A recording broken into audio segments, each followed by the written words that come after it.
Hello guys, எப்படி இருக்கீங்க? நம்ம அவளுடன் எதிர்பார்த்துட்டு இருந்த ஹார்ட்பீட் சீசன் 3 உடைய எபிசோட்ஸ் எல்லாம் வந்திருக்குங்க. இதில் வந்து கடைசியில் வந்து பார்த்தீங்கன்னா லாஸ்ட் எபிசோட்ஸில் இருக்கிற எல்லா இதுவுமே ரிவ்யூவாக காட்டிட்டு இருக்காங்க.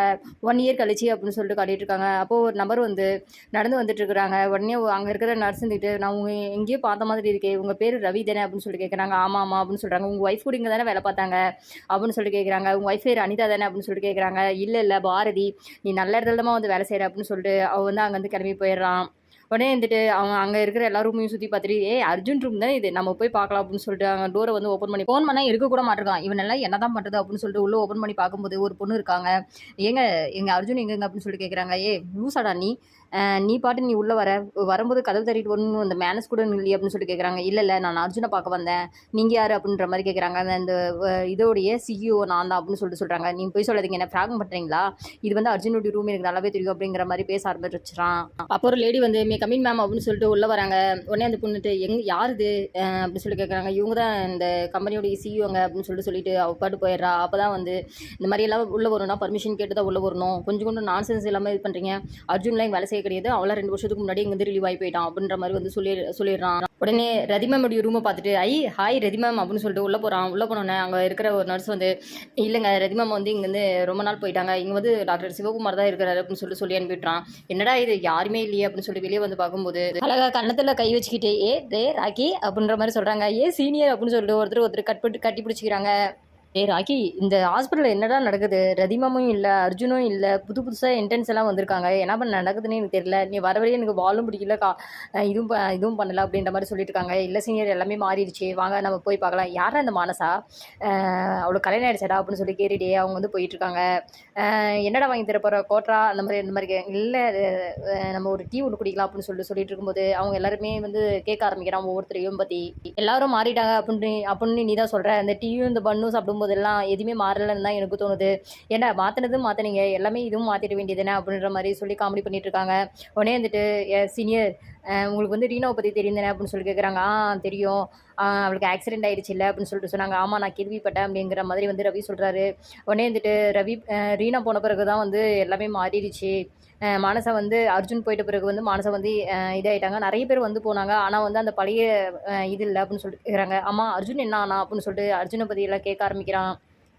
அர்ஜுன் வந்து ஒரு காலேஜில் படிக்க போயிட்டுருக்கான் அப்படின்ற மாதிரி ரொம்ப வந்து காமெடியாகவே கொண்டு போயிட்டுருக்கான் ராக்கி. என்னது படிக்க போயிருக்கானா, என்ன திடீர்னு ஞானபுஸ்தரம் மாதிரி அப்படின்னு. இல்லை அவர் அரியர் பேப்பரில் கிரியேட் பண்ணுறதுக்காக எல்லாம் படிக்கிறாரு, அதுவும் போல் அவருடைய மன நிம்மதிக்காக தான் போகிறாங்க அப்படின்னு சொல்லிட்டு இங்கே வந்து பார்த்தீங்கன்னா ரதி மேம் காட்டுறாங்க. அவங்க வந்து ஒரு கவுன்சிலிங்களுக்காக ஒரு டாக்டரை பார்க்க போயிருப்பாங்களாட்டுக்குது. அவங்க வந்துட்டு என்னால் பழைய விஷயத்துலேருந்து வெளியே வர முடியல, இதனால் வந்து என் பொண்ணு இல்லாமல் என்னால் இருக்க முடியல, நான் பண்ணது பெரிய பாவம் அப்படிங்கிற மாதிரி ரொம்ப எமோஷனல் ஆகி வந்து சொல்லிட்டு இருக்காங்க டாக்டர்கிட்ட ரதி மேம். அது பார்க்கவே ரொம்ப கஷ்டமாக இருக்குது. உடனே வந்துட்டு 2 பேர் பேசிக்கிட்டு, ஆமாம் இவ்வளோ நடந்திருக்குடா, யாருமே எதுவுமே சொல்லவே இல்லை, ரதிமம் வந்து மாறணும், ரதிமமுக்கு இதெல்லாம் நடந்திருக்க கூடாது தான் அப்படிங்கிற மாதிரி 2 பேரும் ரொம்ப ஃபீல். விஜய் சார் வந்ததுக்கப்புறம் தான் ரதிமமுடைய வாழ்க்கை இந்த மாதிரி ஆயிடுச்சு அப்படின்னு சொல்லிட்டு இருக்கு. உடனே வந்து ரீனாக்கு என்னடா ஆச்சு அப்படின்னு சொல்லிட்டு கேட்குறாங்க. ரீனா வந்து ஒரு ஹாஸ்பிட்டல்லேருந்து ரிவ்யூ ஆகி ரொம்ப தூரம் போயிட்டடா, பெங்களூரில் தான் இருக்கிறேன்னு சொல்லியிருந்தாங்க, ஆனால் நான் போய் பார்க்கல அப்படின்னு சொல்லிட்டு இருக்காங்க. இந்த சைடு வந்து விஜய் வந்து காட்டுறாங்க. அங்கே வந்து ஒரு டப்பா வந்து கீழே விடுற மாதிரி காட்டுறாங்க. உடனே விஜய் வந்து ரொம்ப பயந்துடுறாரு. ரீனா என்னாச்சு ரீனா அப்படின்னு சொல்லிட்டு இருக்காங்க. இங்கே வந்து ரீனா வந்து ஒரு செவுத்து பக்கமாக நின்றுட்டு ஒரு மாதிரி அப்படியே அசையாமல் நின்றுட்டு இருக்காங்க. உடனே விஜய் வந்து பக்கத்தில் வந்துட்டு ரீனா அப்படின்னு சொல்லிட்டு இது பண்ணுறா. உடனே வந்து ரீனா வந்து சிரிக்க ஆரம்பிச்சிடுறா. என்னப்பா பயந்துட்டீங்களா, நான் பைத்தியம் ஆயிட்டேன்னு நினச்சிட்டிங்களா அப்படின்னு சொல்கிறாங்க. நீ பைத்தியம் தெரியும், ஆனால் மென்டல் ஆயிட்டின்னா என்ன பண்ணுறது அப்படிங்கிற மாதிரி ரொம்ப சாஃப்டாக கொண்டு போகிறாங்க. யாருமே இல்லைனாலையும் உன்னை பார்த்ததில் ரொம்ப சந்தோஷம் ராக்கி அப்படின்னு சொல்கிறாங்க. உடனே வந்து இவன் முத்து கொடுக்கறதுக்கு போகிறான். டே அமைதியே இருடா அப்படின்னு சொல்லிட்டு இருக்காங்க.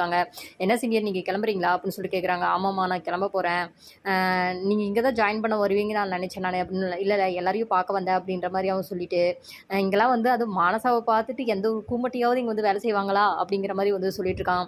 அப்போ வந்து நான் வந்து இங்கே வேலை செய்யறது உங்களுக்கு பிடிக்கல அப்படின்னு. இல்லை அவனுக்கு நீதான் ராக்கி அப்படிங்கிற மாதிரி அவன் சொல்லிட்டு போயிடுறான். உடனே வந்துட்டு நீங்கள் வந்து கண்டிப்பாக வரணும், அடிக்கடிக்கு வாங்க, சொல்கிறதுக்கு நிறைய இருக்குது அப்படிங்கிற மாதிரி சொல்லிட்டு இருக்காங்க. உடனே சீனியர் இந்த மாதிரி அர்ஜுனுடைய அட்ரஸை தரேன், நீ அவனை பார்த்துட்டு தான் போகணும் அப்படின்னு சொல்கிறாங்க. நான் வந்ததே அர்ஜுனை பார்க்கறதுக்காக தான், நான் அவனை பார்க்காம எப்படி நான் போகுவேன் அப்படின்னு சொல்லிட்டு பாய் அப்படின்னு சொல்லிட்டு கிளம்பி போயிடுறான்.